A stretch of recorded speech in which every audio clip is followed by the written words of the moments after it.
새 정부의 첫 부동산 대책이 내일 발표됩니다. 취득세와 양도세 감면, 전세자금 대출 요건 완화 방안 등 강도 높은 대책이 나올 것으로 보입니다. 방송과 금융 전산망 해킹에 북한이 개입한 것으로 보이는 단서가 KBS 취재진에 포착됐습니다. 북한 해커들이 중국 가정집을 빌려 사이버 테러를 시도했다는 증언이 나왔습니다. 고위층 접대 장소로 지목됐던 강원도 원주의 별장을 경찰이 압수수색했습니다. 수사 2주 만에 압수수색에 늑장 수사라는 비판이 나오고 있습니다.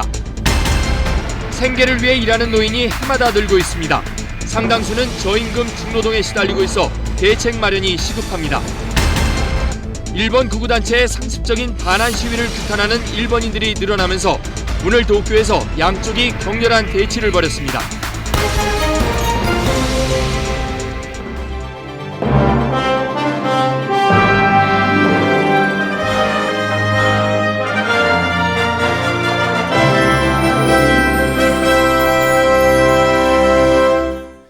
시청자 여러분 안녕하십니까? 얼어붙은 부동산 시장을 살리기 위한 새 정부의 부동산 종합대책이 내일 발표됩니다. 세제 혜택과 금융 지원으로 거래를 활성화하는 데 초점을 맞출 것으로 알려졌습니다. 첫 소식 조빈나 기자입니다. 이 부동산 중개사무소에선 뚝 끊겼던 거래가 꿈틀거리기 시작했습니다. 취득세 감면 조치 연장이 국회에서 논의되기 시작한 지난달 중순부터입니다. 각 단지마다 급매물이 정말 한 몇십 개씩 쏟아질 정도로 물건이 쌓였었는데 취득세 인하 정책이 나오고 나서 거래가 제법 많이 됐었죠. 새 정부가 서둘러 내일 첫 종합 부동산 대책을 내놓는 것도 부동산 부양 시기를 놓쳐서는 안 되겠다는 판단에 따른 겁니다. 세금을 줄여 거래를 늘리고 금융을 지원해 서민 주거복지도 함께 확충하는 게 주가 될 것으로 보입니다.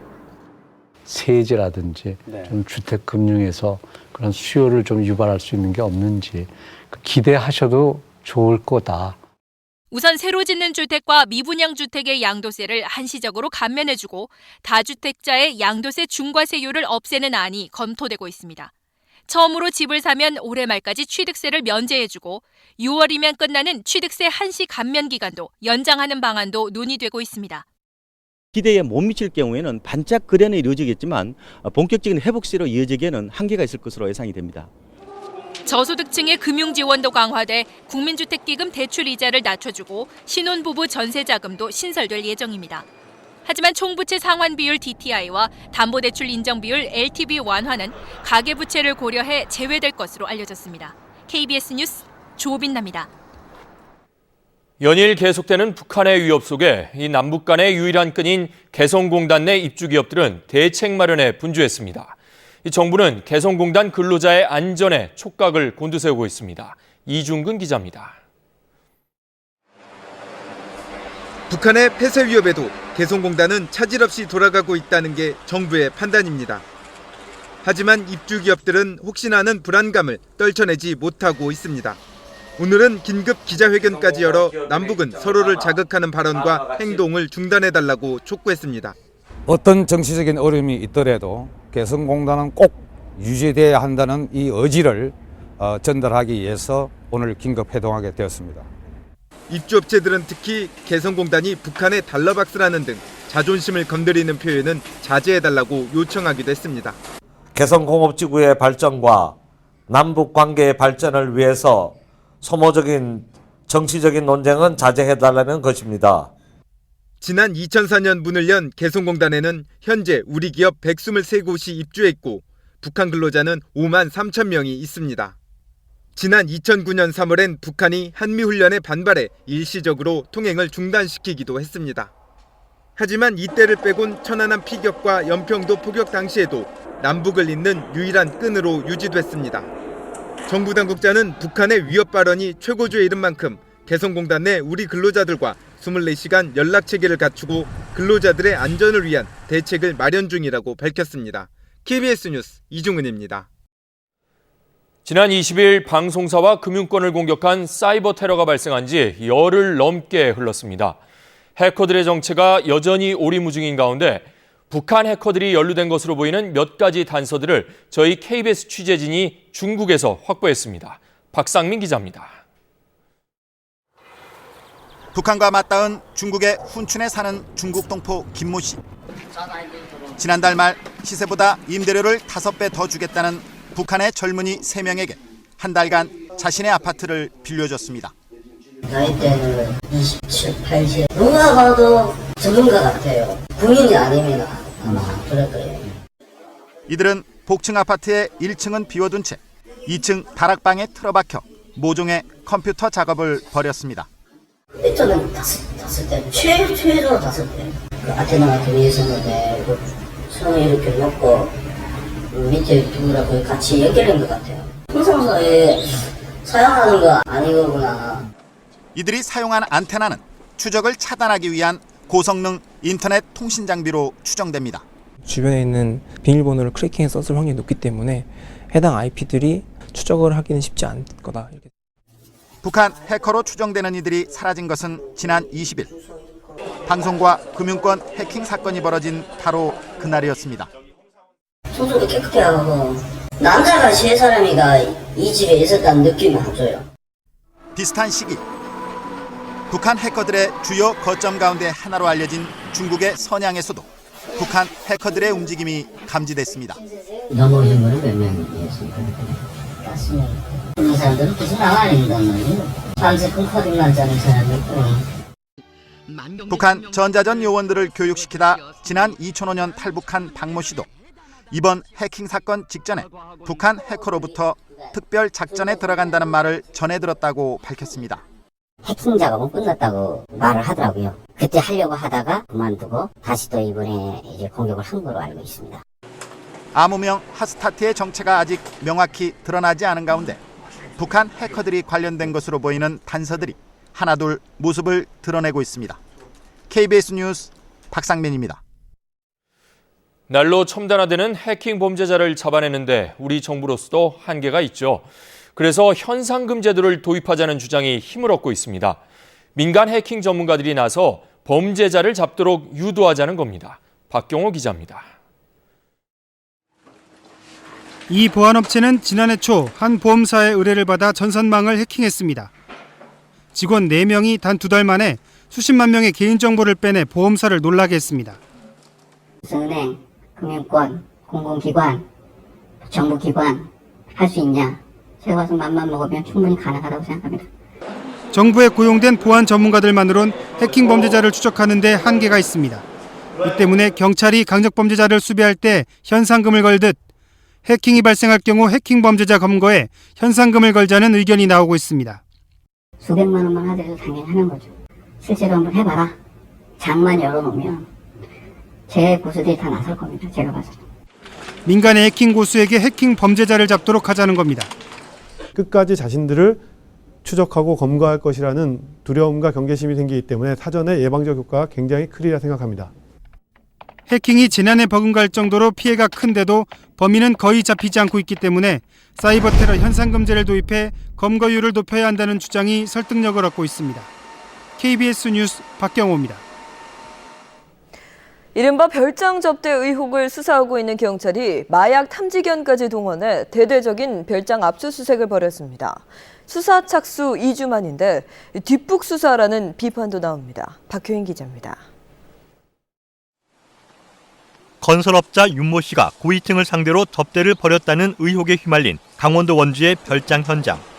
경찰이 오늘 낮부터 대대적인 압수수색을 벌였습니다. 별장 건물 안팎과 쓰레기통까지 샅샅이 뒤집니다.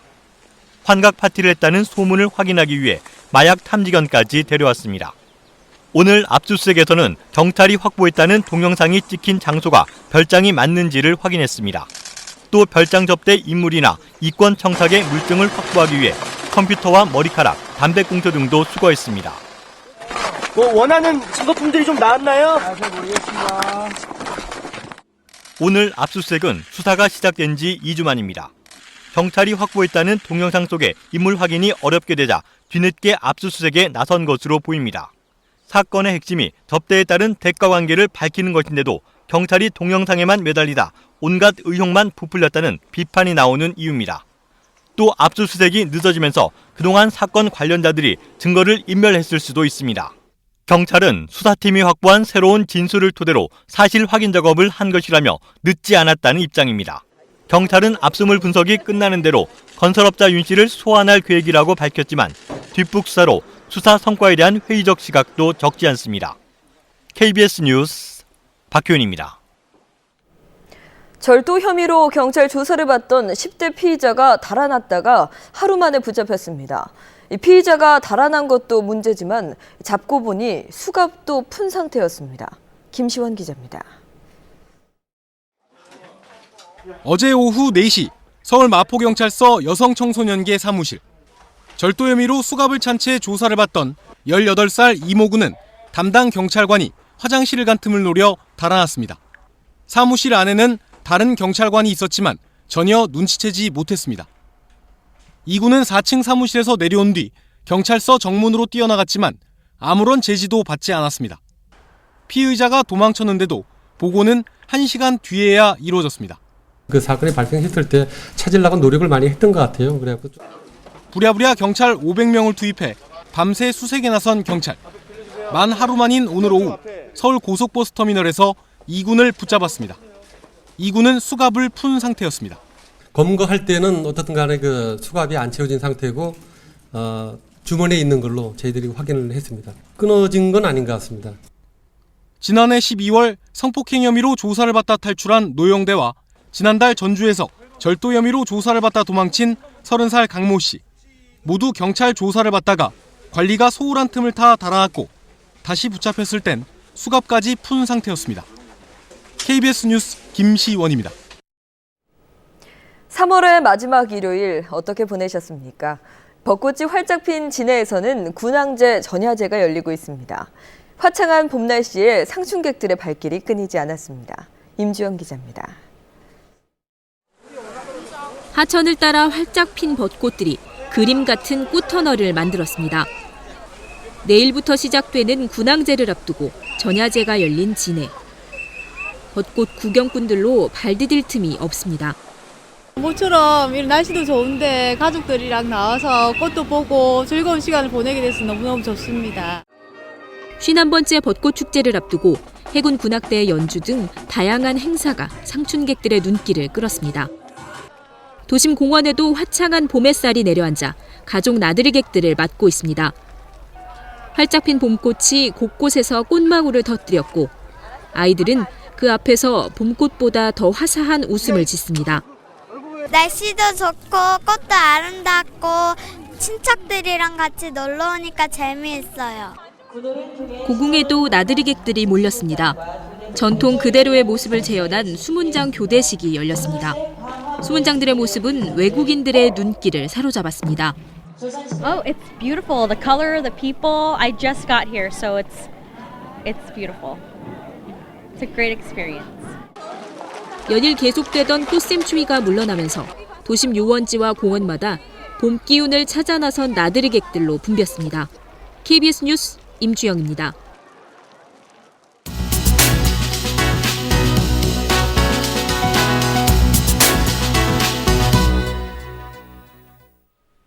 여유로운 노후, 누구나 꿈꾸는 미래죠. 하지만 우리나라에선 생계를 위해 고된 일을 해야만 하는 어르신들이 많습니다. 이 정부는 10년째 노인 일자리를 만들고 있지만 아직 월 20만 원의 저임금인 공공분야 일자리가 90% 가까이를 차지합니다. 먼저 그 실태를 박은주 기자가 보도합니다. 하나, 둘, 셋. 택배 차량이 짐을 내리자 배달원들이 손수레에 실습니다. 집집마다 물건을 전해주는 이 아파트의 배달원들은 모두 60, 70대 노인들입니다. 하루 종일 상자 수십 개를 나르고 받는 월급은 50만 원 안팎입니다. 어떻게 생활할 수가 없잖아요. 할 수 없이 나와서 이렇게. 계단과 복도, 화장실까지 하루 종일 건물 청소를 하는 72살 이병인 할머니. 중풍에 걸린 남편 때문에 아무리 힘들어도 일을 그만둘 수가 없습니다. 집에 가서 이렇게 자다가 아프면 이제 바르는 파스 그런 거 막 바르고. 월 20, 30만 원 정도인 연금만으로 생활할 수 없다 보니 일하는 노인은 해마다 늘고 있습니다. 노인 고용률은 무려 41%, OECD 평균의 2배가 넘습니다. 노인들의 한 주당 평균 근로시간은 일반 근로자들보다 5시간 많지만 절반 이상의 노인이 100만 원이 안 되는 월급을 받고 있습니다. 일자리 대부분도 단순한 육체 노동입니다. 경력을 쌓아서 했던 일들을 원하시는데 지금 현재는 그런 일자리는 많지는 않고요. 경비나 미화 이쪽으로 많이. 정부는 올해도 2천억 원을 들여 23만 개의 노인 일자리를 만든다는 계획입니다. KBS 뉴스 박은주입니다. 이렇게 많은 예산을 들여 일자리를 만든다는데 이 어르신들에게 보람도 안겨드리고 또 생계도 이어갈 수 있는 일자리는 과연 무엇이 있을까요? 김성주 기자가 그 대안을 찾아봤습니다. 작은 무대 위에서 늑대 인형과 빨간 모자 인형이 수다를 떨고 아저씨, 저 이제 할머니 집에 갈래요. 갑자기 늑대 분장을 한 배우도 등장합니다. 70살 안팎의 할머니들이 인형극을 배워 용돈도 벌고 삶의 활력도 되찾았습니다. 아이들하고 같이 어울리고 또 늙지 않는 것 같고 여러 가지 다 참 재밌는 생활인 것 같아요. 이 석탄박물관의 관람객 안내인은 광부 출신 할아버지들입니다. 경력을 살려 광산에서 일어났던 옛 이야기를 줄줄 들려줍니다. 수십 년 동안 얻은 경험과 지식을 활용할 수 있어 만족도가 무척 높습니다. 이 석탄에 대해서 모르는 분들에게 모든 것을 이해시키고 그분들이 흐뭇해서 나갈 때는 가장 기분이 좋은 거죠. 재교육을 통하거나 과거 경력을 살려 새롭게 만든 이른바 창조적인 노인 일자리입니다. 경륜, 성실성 등을 최대한 활용할 수 있는 창조적 일자리를 발굴해서 보급을 하고요. 적극적으로 연계를 해서 지속 가능한 일자리를 조성하는 것이. 돈만 지원해주는 형식적인 일자리보다는 기업이나 지역사회가 필요로 하는 노인 일자리를 만들어야 한다는 겁니다. 또 노인 일자리 박람회를 활성화하고 직장 경험과 지식을 재활용할 수 있는 교육 체계를 갖추는 것도 필요합니다. KBS 뉴스 김성주입니다. 취업난 탓에 창업에 관심 갖는 젊은이들이 많죠. 특히 자본 없이 아이디어로 승부하는 디자인 관련 창업이 늘고 있는데 막상 정부의 각종 지원책은 그림의 떡이라고 합니다. 중소기업하기 좋은 나라, 오늘은 김가림 기자가 보도합니다. 톡톡 튀는 아이디어로 창업에 나선 20대 구두 디자이너들입니다. 다양한 스타일에 발등 부분은 뗐다 붙이기가 가능해 세계적인 디자인 상까지 받았습니다. 그런데 아이디어를 지키려고 특허와 실용신안 등록을 알아봤더니 비용이 건당 500만 원이나 됐습니다. 디자인 등록 비용이 저희 생산비랑 거의 맞먹는 수준의 돈이 들고 비용 때문에 기업과 제휴를 시도했다가는 아이디어만 뺏기기도 합니다. 오픈마켓에서 이렇게 버젓이 지금 팔리고 있는 상황이거든요. 근데 저희는 이제 저희 권리를 어떻게 주장을 해야 될지. 정부가 지원책을 내놨지만 현실에선 그림의 떡일 뿐입니다. 정부로부터 사회적 기업 인증까지 받은 펜시 기업. 정부가 지원해준 사무실은 너무 좁아 입주가 불가능했고 예산은 항목대로만 써야 해 오히려 족쇄가 됐습니다. 정부에서 그 틀에 맞추다 보면 정말 그런 필요한 데다가 돈을 쓸 수가 없는 거죠. 게다가 신생 창업자들은 사업성을 평가받을 근거가 없어 정책 자금에는 접근조차 어렵습니다. 아이디어와 서비스 중심으로 바뀌어가고 있다는 점을 잘 반영을 해서 정부의 지원 패러다임 역시 그런 새로운 변화에 맞도록 평가 기준이나 혹은 지원 방식을 좀 다변화할 필요가 있을 것 같습니다. 창업이 청년 실업 시대의 대안으로 자리 잡기 위해서는 새로운 유망 분야를 키울 수 있도록 정책 변화가 필요하다는 지적이 많습니다. KBS 뉴스 김가림입니다. 도쿄에서는 거의 매주 극우단체가 한국인은 나가라며 반한 시위를 열고 있는데요. 반한 시위를 저지하기 위해 나선 일본인들도 점점 늘면서 오늘 격렬한 대치가 벌어졌습니다. 현지에서 홍수진 특파원입니다. 일요일 한인타운을 또다시 우길 승천기가 뒤덮었습니다. 한국인은 나가라며 매주 시위를 벌이는 극우단체에 대항해 반한 시위를 그만두라는 시민들도 격렬히 맞섰습니다. 인터넷을 통해 하나둘씩 모인 반한 시위 저지대는 300명을 넘어 극우단체 회원 숫자보다 많아졌습니다. 일본 사회가 한국인에 대한 차별과 혐오를 용서해선 안 된다는 여론이 힘을 얻고 있는 겁니다. 言論の自由があるとはいえ人を殺せとか追い出せとかっていうのはあってはならないんですよ。だから僕らは普通の社会人としてあれを止めたいわけ。 양측 시위대는 한국인은 나가라, 인종차별은 그만둬라는 구호를 외쳐가며 서로 1시간 이상 한인타운에서 대치했습니다. 경찰 수백 명이 양측을 갈라놨지만 곳곳에선 일촉즉발의 상황이 벌어졌습니다. 일본 내 변호사들은 한인타운의 안전 대책을, 일부 국회의원들은 아예 시위를 허용하지 말라고 경찰에 요청했습니다. 人種差別を横行させるようなことを放置してはならない。 도를 넘은 반한 시위에 맞서 규제와 자성을 촉구하는 목소리도 커지고 있습니다. 도쿄에서 KBS 뉴스 홍수진입니다. 이 같은 일반 집회를 만약 퍼포먼스 형태의 플래시몹으로 개최하려 한다면 사전에 신고를 해야 한다는 대법원의 판단이 나왔습니다. 윤진 기자가 전합니다. 서울 명동 한복판. 한 무리의 청년들이 청년 실업 문제를 해결하라는 구호를 외치기도 합니다. 청년들도 일하고 싶다! 노동부가 청년 세대로 구성된 청년 유니온이라는 노조 설립을 허가하지 않자 회원들이 플래시몹을 벌인 겁니다. 잠시 후 경찰들이 모임을 막습니다. 여러분들 집회를 형태를 띠고 있습니다. 이 행사를 기획한 김모 씨는 집회 신고를 하지 않는 혐의로 대법원에서 벌금 70만 원의 판결을 받았습니다. 김 씨가 피켓 시위와 함께 구호를 외쳤기 때문에 신고 대상인 일반 집회에 해당된다는 겁니다.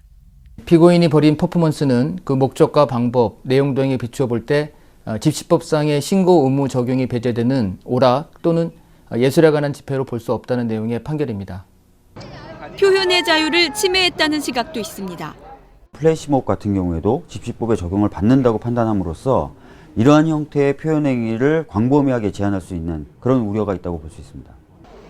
참여 인원을 미리 알 수 없는 플래시몹의 특성상 사전 신고가 어려운 데다 예술 집회와 일반 집회를 구별하는 기준이 명확하지 않아 논란은 계속될 것으로 보입니다. KBS 뉴스 윤진입니다. 신호 대기 중일 때 기어를 중립으로 놓으면 한 달에 적어도 15,000원을 아낄 수 있습니다. 기름값 절약하는 운전 습관, 김경래 기자가 알려드립니다. 시내 주행을 할 때 서울에서는 하루 평균 63번 신호에 멈추게 됩니다. 이때 기어는 어디에 놓아야 기름을 아낄 수 있을까? 변속기를 주행 모드와 중립에 놓고 각각 연료 소모량을 측정해 봤습니다. 주행 모드에서 기름이 초당 0.4cc가 소모되다가 중립으로 바꾸니까 0.3cc로 떨어집니다. 중형차를 기준으로 하루 38km, 한 달에 20일을 운행한다면 15,000원 이상 아낄 수 있다는 계산이 나옵니다. 다만 이때 주의해야 될 게 신호가 끝나 재출발을 할 때 급출발을 하시게 되면 연비약화는 물론 변속기에도 나쁜 영향을 미칠 수가 있습니다. 타이어 공기압도 연비에 영향을 줍니다. 공기압을 정상보다 20%가량 줄여서 운행해보니 연비가 6%가량 나빠졌습니다. 한 달 기름값으로 20만 원을 쓴다면 공기압 관리만 잘해도 12,000원 정도를 절약할 수 있다는 얘기입니다. 타이어 공기압은 자연 상태에서 6개월에 약 20% 정도 빠지게 됩니다. 최소 월 1회 이상 정기적인 타이어 점검이 필요한 것입니다. 다만 기름을 아낀다고 내리막길에서 중립으로 놓고 운전을 하게 되면 브레이크 성능이 저하되기 때문에 매우 위험하다고 교통안전공단은 밝혔습니다. KBS 뉴스 김경래입니다. 코끼리가 커피를 만들어낸다. 이 상상이 잘 안 되시죠? 그런데 실제로 태국에선 코끼리 배설물을 이용한 세계 유일의 커피가 생산되고 있습니다. 태국 치앙센에서 한재호 특파원이 취재했습니다. 태국 미얀마 접경에 펼쳐진 초원의 나무 그늘에서 코끼리 2마리가 식사를 하고 있습니다. 커피에 바나나와 쌀밥, 쌀결을 버무려 만든 특별식입니다. 물을 들이켜듯 먹이통을 단숨에 비우더니 바닥까지 긁습니다.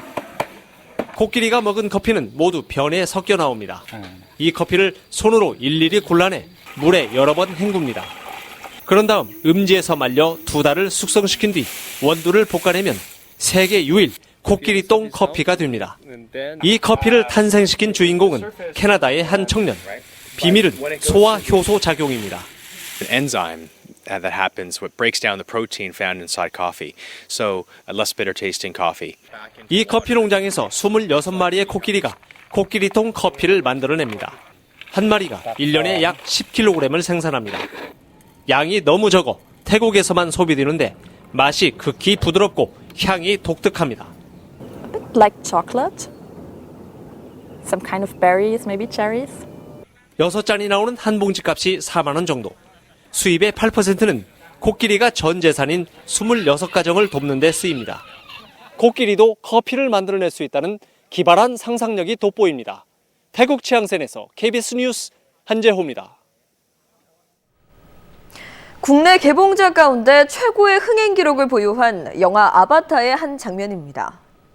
마치 실제 폭발처럼 실감나는 이 특수효과 장면들, 바로 한국인 과학자가 만든 겁니다. 올해 아카데미 기술혁신상을 받은 한국인 과학자를 김석 기자가 소개합니다. 폭발과 함께 시뻘건 화염이 피어오르고 거대한 흙먼지는 살아 꿈틀거리듯 생생합니다. 이 화려한 영화 속 특수효과는 컴퓨터 그래픽으로 만든 겁니다. 수학 공식을 이용해 수천 개의 섬세한 그래픽을 만들어 연기나 폭발 장면의 해상도를 획기적으로 높이는 기술입니다. 이 기술을 개발한 주인공은 재미교포 2세 출신 컴퓨터 과학자 시오더 김 교수입니다. It makes it very easy to design smoke and fire simulations. So whereas before it took hours or maybe days to get the exact design that you wanted to, you can do it much quicker now. 이 기술은 2008년 개발된 뒤 할리우드 영화 26편에 사용됐습니다. 김 교수가 자신의 기술을 무료로 공개했기 때문입니다. We thought it would be very nice if people actually used this for once. So we released it for free to make it as easy as possible. 올해 아카데미상에서 기술 혁신상을 수상한 김 교수.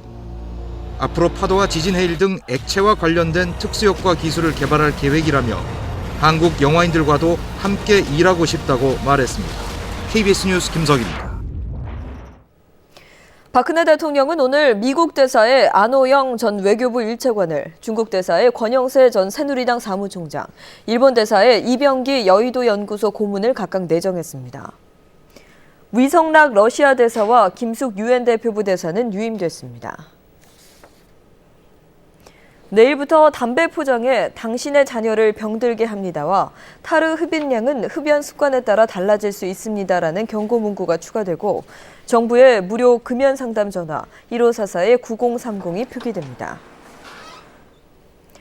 지난해 가계 지출 가운데 전기와 가스, 식료품 등 기초 생계와 관련된 지출이 늘어난 반면 문화생활이나 교육 관련 지출은 줄어든 것으로 한국은행 조사에서 나타났습니다. 화물을 나르던 컨테이너가 갖가지 건축물로 거듭나고 있습니다. 적은 비용과 빠른 건축이 그 매력입니다. 진화하는 컨테이너 건축, 김홍규 기자가 소개합니다. 강남 한복판 주변 건물과 다른 독특한 구조물이 자리하고 있습니다. 군수품을 나르던 컨테이너 28개로 만든 복합 문화공간입니다. 기초 작업을 빼면 시공에 단 석 달 걸렸습니다. 빠르게 조립식 구조로 쌓는 구조여서요. 빠르게 만들 수 있었습니다. 컨테이너로 지은 쪽방촌 거주자들을 위한 임시 숙소입니다. 중고 컨테이너 20개를 사용했고 36개의 방을 만들었습니다. 옆엔 공동 편의시설까지 만들었습니다. 독특한 디자인으로 미적 요소까지 고려했습니다. 도시적인 측면에서는 재활용했다는 측면이 있고요. 그다음에 다양한 공간들을 구성할 수 있는 컨테이너 5개를 엇갈리게 배치했습니다. 인천대교 서해바다 서쪽 하늘을 각각의 컨테이너 전망대에서 볼 수 있게 했습니다. 간결하면서도 조형미와 실용성이 조화를 이뤘습니다. 컨테이너 건축은 추위와 더위에 약하다는 것이 단점입니다. 하지만 비용과 시공의 이점 때문에 개인 건축보다 주로 공공건축의 다양한 형태로 쓰임새를 넓혀가고 있습니다. KBS 뉴스 김웅규입니다.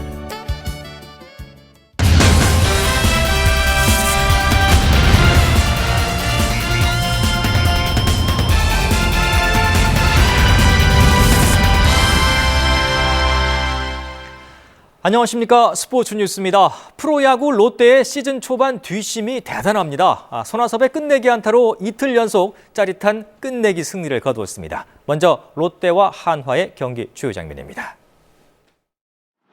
원아웃 주자는 3루까지 왔습니다. 타석에는 최진행. 3루 잡지를 못했습니다. 페어입니다. 깊숙한 타구입니다. 3루 주자는 여유있게 홈을 밟습니다. 점수는 2대0이 됐습니다. 원아웃 2구째를 맞는 박준서. 그 병살 처리 못한 거 하나가 크네요. 1, 2간 빠져나갑니다. 우전 안타입니다. 2루 주자 3루 돌았습니다. 홈으로 송구를 하지를 못합니다. 역전에 성공하는 롯데 자이언츠. 점수는 3대2가 됐습니다. 문하승 3구째를 맞는 최진행입니다. 바깥쪽 밀었습니다. 우중간입니다. 우중간 우전 안타입니다. 2루 주자 3루 돌았습니다.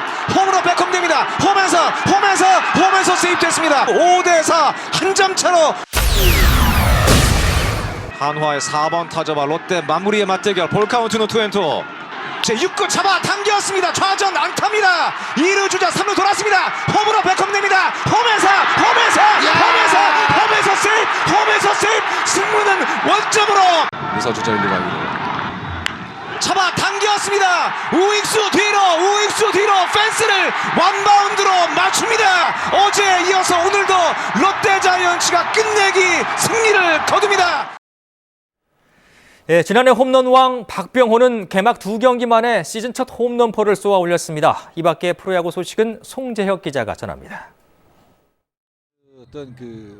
2년 연속 홈런왕의 시동을 거는 박병호의 첫 홈런포입니다. 그렇죠. 좌측 높게 뜬 타구입니다. 근데요. 생각보다 멀리 뻗어갑니다. 근데요.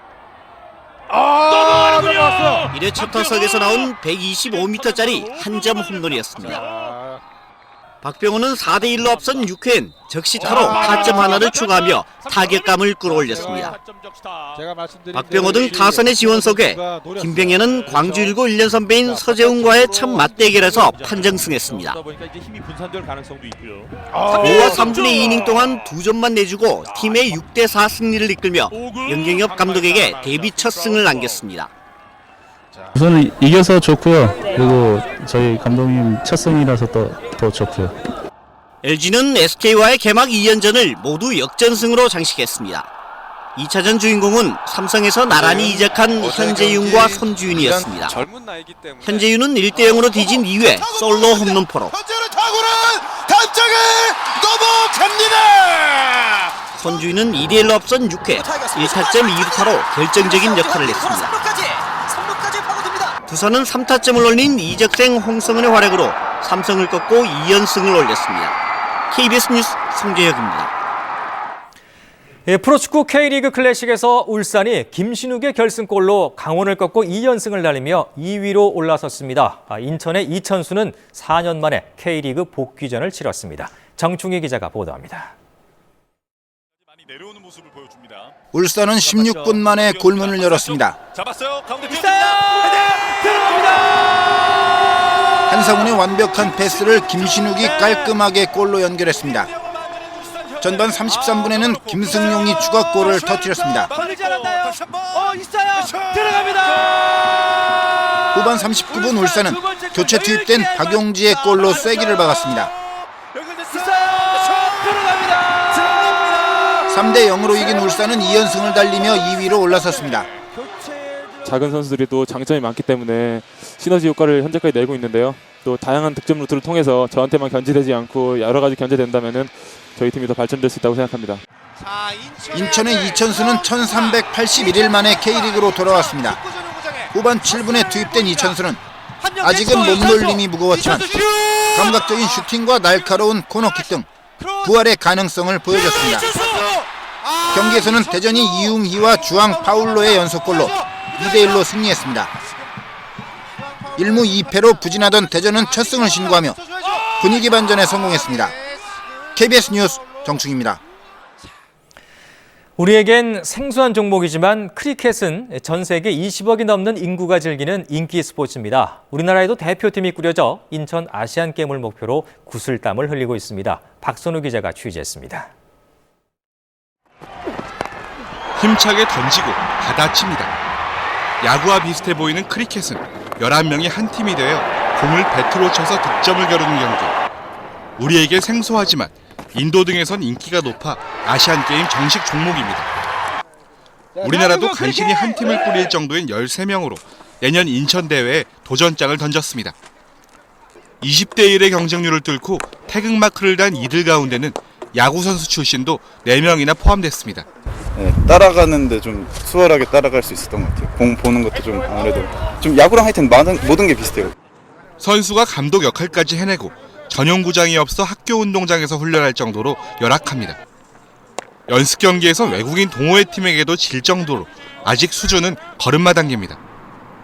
하지만 4월 한 달 아시아 최강으로 꼽히는 인도 전지훈련을 통해 전력을 끌어올린다는 각오입니다. 더욱더 아시안 게임 때 뭔가 이를 낼 수 있도록 최선을 다하겠습니다. 메달을 떠나 첫 승을 향한 도전에 나선 크리켓 대표팀. 내년 인천 아시안 게임에서 기적 같은 승부를 꿈꾸고 있습니다.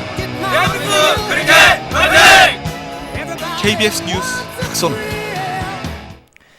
한국 여자 컬링이 사상 처음으로 동계올림픽 출전 자격을 얻었습니다. 여자 컬링 대표팀은 세계 컬링 연맹이 발표한 올림픽 포인트에서 9점을 기록해 8위까지 주어지는 소치 동계올림픽 출전권을 확보했습니다. 미국 프로야구 신시내티의 추신수가 애리조나와의 시범 경기에서 3타수 1안타를 기록해 타율 3할 4푼에 홈런 2개, 3타점으로 시범 경기를 모두 마쳤습니다. 독일 프로축구 아우크스부르크의 구자철이 옆구리 부상으로 남은 시즌 경기에 출전하지 못할 가능성이 높다고 독일 축구 잡지 키커가 보도했습니다. 잉글랜드 프로축구 스완지 시티의 기성용이 자로 잰 듯한 코너킥으로 시즌 4번째 도움을 기록했습니다. 해외 스포츠 김한수 기자입니다. 토트넘에 먼저 2골을 내준 스완지 시티. 후반 26분 기성용의 코너킥을 미추가 만회골로 연결합니다. 기성용은 정교한 이른바 택배 코너킥으로 시즌 4번째 도움을 기록했지만 팀 패배를 막진 못했습니다. 중앙선을 넘어선 지동원이 강력한 중거리 슈팅을 터뜨립니다. 빨랫줄같이 날아간 슈팅은 골대 모서리를 맞고 빗나갑니다. 지동원이 절호의 기회를 놓친 아우크스부르크는 하노버에 2대0으로 졌습니다. 박주영에서 시작된 패스로 셀타비고가 선제골을 뽑습니다. 바르셀로나는 테오와 메시의 연속골을 앞세워 역전에 성공합니다. 19경기 연속골을 뽑은 메시는 전구단 상대 득점과 올 시즌 43골에 대기록을 세웠습니다. 셀타비고 오비냐의 동점골로 두 팀은 2대2로 비겼습니다. 손흥민이 선발 출전한 함부르크는 바이에른 뮌헨에 무려 9골을 내주고 9대2로 졌습니다. KBS 뉴스 김환수입니다.